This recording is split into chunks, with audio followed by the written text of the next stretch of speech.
Ada beberapa komen yang dilontarkan netizen di mana komentar-komentar itu sangat menarik untuk dibahas. Hitung-hitung sekalian menambah pemahaman kepada masyarakat umum yang masih belum paham soal dunia militer atau kepada orang-orang yang FOMO terhadap isu militer tapi pemahamannya asal-asalan. Sebenarnya ada banyak sekali yang mau aku bahas, cuman ada satu komentar yang unik nih. Aku tidak menyebut komentar ini tulul atau kesalahan berpikir, melainkan menggunakan istilah unik karena dari komentar ini bisa jadi pembahasan tersendiri yang lebih detail. Komentar ini dari salah satu saudara kita by the way. Komentar panjang dengan beberapa tema sekaligus. Mari kita bahas.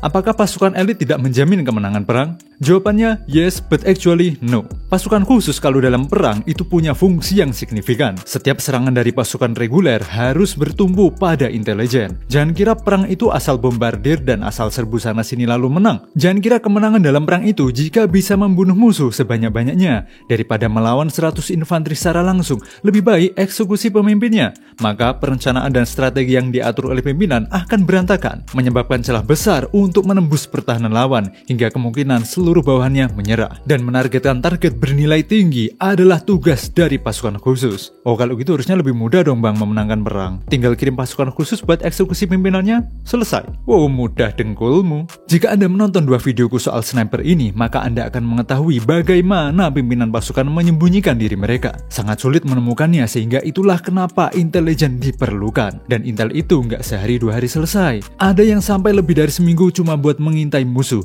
dan ini tidak bisa dilakukan oleh sembarang tentara. Ada satu aturan dalam militer, kunci kemenangan adalah intelijen. Kau akan menang jika mengetahui seberapa kuat musuhmu dan seberapa mampu dirimu. Sebelum masuk kepada pembahasan, kita perlu garis bawahi dulu di sini, supaya bisa memahami konteksnya di poin-poin berikutnya. Yang perlu digarisbawahi adalah bahwa setiap konflik, baik itu perang terbuka maupun misi rahasia, kemungkinan gugur tetap ada. Walaupun pasukan khusus bukan berarti tidak ada korban jiwa di antara mereka. Sekali lagi, ini bukan film Hollywood. Pasukan khusus bukanlah Superman yang bisa tahan peluru tank. Bukan orang sakti yang bisa terbang dan bisa membalikan gunung. Mereka bukan Power Ranger ataupun Kamen Rider. Dan mereka bukan dukun yang ngaku-ngaku punya ilmu kanuragan tapi melawan penjajah Belanda dan Jepang aja nggak bisa.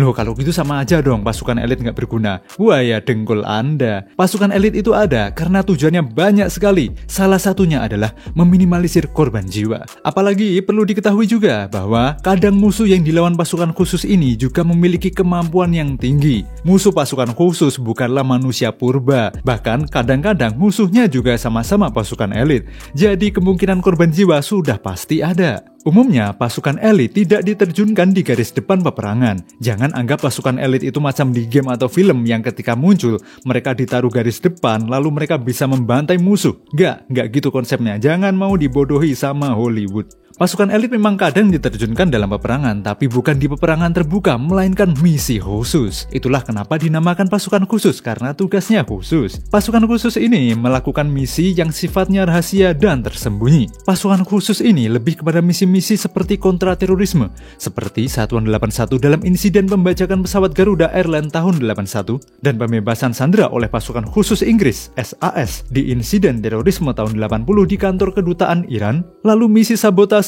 untuk merusak fasilitas militer musuh secara rahasia, lalu misi intelijen dan recon di mana bukan hanya harus kuat fisiknya, tapi juga harus teliti, cerdas, daya ingat yang kuat, dan stamina yang bukan main. Di mana itu tidak sanggup dilakukan oleh pasukan reguler by the way. Itulah kenapa seleksi untuk pasukan khusus jauh lebih mengerikan daripada pasukan reguler. Bahkan tingkat kegagalannya sangat tinggi. Anda cuma punya skill menembak jarak jauh doang, tapi stamina Anda rendah, kecerdasan Anda kurang, ingatan Anda kayak ikan koi, mental Anda kayak tempe ketika dihujani artileri saja sudah kena gangguan mental sama PTSD. Jangan harap bisa lolos jadi pasukan khusus. Oke, mari kita lanjut ke poin berikutnya. Mossad Israel aja nggak pernah menang perang di Gaza, malah kenyataannya jadi mayat semua. Pertama aku luruskan dulu bahwa Mossad itu bukan pasukan khusus, Mossad itu badan intelijen. Kalau di negara kita itu BIN. Sedangkan yang maju ke medan perang itu namanya IDF, Israel Defense Force. Dan IDF itu bukanlah pasukan khusus. Jadi kalau dibilang Mossad aja jadi mayat, maka itu kesalahan berpikir. Badan intelijen tidak maju ke garis depan di sana. Paling kenceng Mossad itu jadi intel di Iran yang menyamar entah jadi warga biasa ataupun pegawai negeri Iran. Ingatkan berita-berita soal petinggi militer Iran yang meninggoy gara-gara dirudal Israel dari jarak jauh. Nah, itu dibaliknya adalah perbuatan Mossad. Tapi kalau ditanya apakah tentara reguler IDF itu banyak yang keok di Palestina? Jawabannya ya, mulai dari yang sombong lalu tiba-tiba meledak karena drone Hamas, kebodohan yang mengira itu daftar teroris ternyata cuma kalender, si Ciwi ini yang mati konyol gara-gara kejatuhan reruntuhan padahal dia sendiri yang meruntuhkan bangunannya, tentara yang pakai popok, sampai tentara yang jadi gila. Bahas soal Zionis itu nggak afdol kalau belum menghujat mereka BTW. Oke, kita lanjut roastingannya. Pasukan elit Navy SEAL Amerika juga keok di Timur Tengah. Pertama-tama, kita luruskan dulu.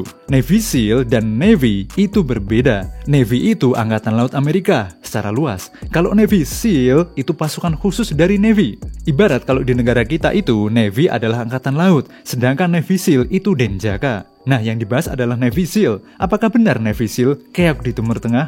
Well, yes, but actually no. Dalam beberapa misi memang pernah gagal, tapi jangan lupa bahwa banyak misi yang berhasil dan memberikan dampak besar bagi pasukan utama. Kita akan bahas di sini secara seimbang mulai dari kegagalannya sampai kesuksesannya. Untuk jumlah korban pastinya belum diketahui karena banyak sumber pun hampir tidak menemukan total keseluruhannya. Dan aku justru penasaran beliau ini dapat info dari mana kalau Navy SEAL pada keok di Timur Tengah. Haiya. Tapi memang ada beberapa berita sejarah mengenai tewasnya beberapa Navy SEAL dalam konflik Timur Tengah ini. Pada 6 Agustus 2011, helikopter yang dibawa pasukan Navy SEAL dan komando Afghanistan ditembak jatuh, total 31 tewas, di mana 17 diantaranya adalah Navy SEAL. Seelit-elitnya mereka jatuh dari helikopter yang ditembak pun juga akan tewas. Ingat, mereka bukan Superman. Kalau untuk misi yang gagal gimana bang? Kegagalan pertama adalah pada Operation Red Wings 1, di mana itu adalah misi pengintaian berujung pada kematian 3 anggota SEAL dan hanya menyisakan 1 anggota SEAL yang menjadi satu-satunya penyintas di sana. Semua itu terjadi karena tim tersebut ditemukan oleh pengembala kambing lokal dan kemudian ditangkap oleh Taliban. Operasi Red Wings ini sampai diangkat jadi film berjudul Lone Survivor. Berkisah bagaimana satu-satunya Navy SEAL bertahan hidup di tengah zona merah Taliban. Tapi setelah kegagalan ini, diadakan lagi Operation Red Wings 2. Nah, disinilah misi yang berhasil dan memberikan dampak besar, di mana mereka berhasil melemahkan jaringan Taliban di Provinsi Kunar.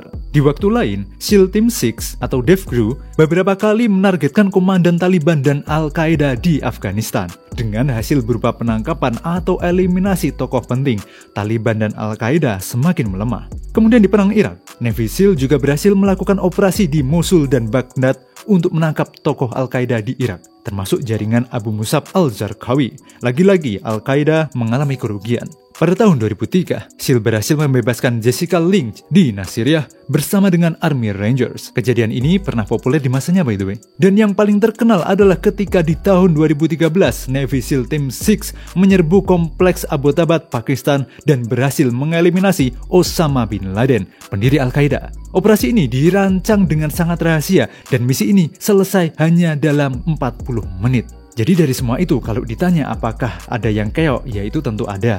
Tapi yang keliru di sini adalah kalau ditanya apakah semua Navy SEAL di Perang Timur Tengah itu pada keok, maka jawabannya tidak. Bahkan justru banyak suksesnya daripada gagalnya. Lanjut ke poin berikutnya. Pasukan elit Rusia juga belum bisa menaklukkan Rusia. Bentar, gimana? Mungkin yang dimaksud adalah pasukan elit Rusia belum bisa menaklukkan Ukraina. Kalau pertanyaannya demikian, maka Anda perlu membuka mata lagi mengenai konflik di sana. Seperti yang aku sebutkan di atas, pasukan elit tidak ditaruh di garis depan. Yang ada di garis depan itu tentara reguler. Dan kalau ditanya kenapa kok Rusia masih belum bisa menguasai Ukraina sepenuhnya, nah ini sangat banyak pertimbangannya. Mulai dari luas wilayahnya, kekuatan lawan yang hampir seimbang, hingga pertimbangan diplomasi. Jangan kira Ukraina nggak punya pasukan elit juga by the way. Yang Rusia lawan itu bukan domba dan sapi. Yang mereka lawan itu pasukan terlatih plus dapat bantuan dari negara-negara NATO. Bahkan kalau kita berkaca pada perang-perang sebelumnya, baik Perang Dunia Pertama dan Perang Dunia Kedua, hanya untuk maju 1 kilometer di garis depan aja sudah merupakan sebuah keberhasilan. 5 tahun perang di Eropa dan sekuat-kuatnya Jerman pun tidak bisa menguasai Eropa sepenuhnya. Kalau perangnya lawan domba ya sehari 2 hari udah kelar, tapi yang dilawan itu sama-sama tentara cuy. Logikanya ini di mana? Satu lagi yang jadi perhatian adalah soal diplomasi. Ingat bahwa walaupun Rusia perang dengan Ukraina, tapi keduanya selalu menunjukkan sikap terbuka untuk diplomasi. Udah beberapa kali aja tuh mereka saling bertemu dan membahas soal penghentian peperangan ini. Karena dari kedua belah pihak memang tidak ingin berperang. Tapi demi Rusia yang tidak ingin negaranya terancam oleh NATO, dan di sisi lain Ukraina yang ingin join NATO, keduanya sebelum perang dilakukan itu sudah ada upaya diplomasi. Sebenarnya peperangan itu kunci utamanya adalah diplomasi. Militer itu hanya untuk menekan lawan agar mau setuju dengan syarat-syarat negosiasinya. Lihat, Jepang menyerah pada Amerika bukan karena tentara mereka habis, melainkan karena intimidasi kekuatan dari Amerika. Kenapa yang dijatuhi bom justru Nagasaki dan Hiroshima?